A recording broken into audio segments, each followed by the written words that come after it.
నా పేరు చిట్టమ్మ, మాది కోస్గి. ఇక మన్ను ఇట్లా కొట్టాలి, వడపోయాలి, అన్ని తయారు చేస్తాము. ఇక్కడ వంట పాత్రలు, చాయ్, నీళ్ళై మొత్తం తయారు చేస్తాము. తయారు చేసి బోనం కుండలు కూడా తయారు చేస్తాము. ఇక ఇక్కడ వినాయకులు ఏది ఏది కావాలంటే కూడా దొరుకుతుంది, ఇక్కడ వచ్చి తీసుకోవచ్చు.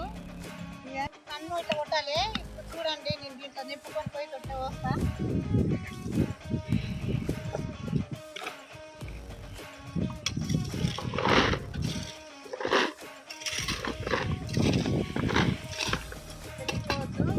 ఇట్లా పోస్తున్నాం, మన్ను ఎండకేసి తెచ్చిపోయాలి. పోసి పోసి ఇట్లా కలిపి ఫిల్టర్ చేయాలి. మన్ను వేసి నీళ్ళలాగా పోసి మళ్ళీ గట్టి అయిన తర్వాత నేను తీసేయాలి. ఫస్ట్ ఉంటుంది కష్టం సార్, మాకు తెలుసు. ఏదో లైఫ్. నా పేరు అనుసూయ.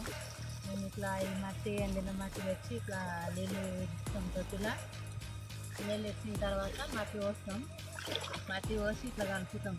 ఇట్లా కలిపి మళ్ళీ అసలు ఇంకో గుంట ఉంటుంది ఫ్రెండ్స్, అసలు గుంటలో వస్తాము. ఫిల్టర్ అవుతుంది. ఉసుక మొత్తం తీసేస్తాం. తీసిన తర్వాత అసలు గుంటలోకి వెళ్ళి మట్టి ఆరిన తర్వాత కుప్పకి వేస్తాం. కుప్పకి వెళ్ళి వాళ్ళు మగపిల్లలు తీసుకెళ్ళి పని చేస్తారు. మిషన్కి వేసుకొని ఈ కుండలు తయారు చేస్తారు. అది అమ్మ మట్టి మీరు మట్టి ఇట్లా తీసి ఇట్లా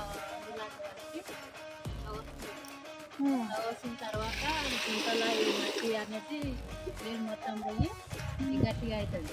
గట్టిగా అయిన తర్వాత తీసి అక్కడ కుప్పకి వెళ్ళి ఇక వాళ్ళు తీసుకెళ్ళి మిషన్కి వేసుకొని కుండలు తయారు చేస్తారు. ఇది ఇట్లా ఎండకేస్తారా, ఏం చేస్తారమ్మా ఇది? ఎండకేస్తాం. ఎండకేస్తాం. మళ్ళీ కుప్పకి వెళ్ళి మట్టి మెత్త ఉంటుంది, మళ్ళీ ఆరేసుకోవాలి. ఆరేసుకొని మట్టి వేసుకుంటారు. మట్టి వేసుకొని వాళ్ళు చేస్తారు, కుండలు తయారు చేస్తారు.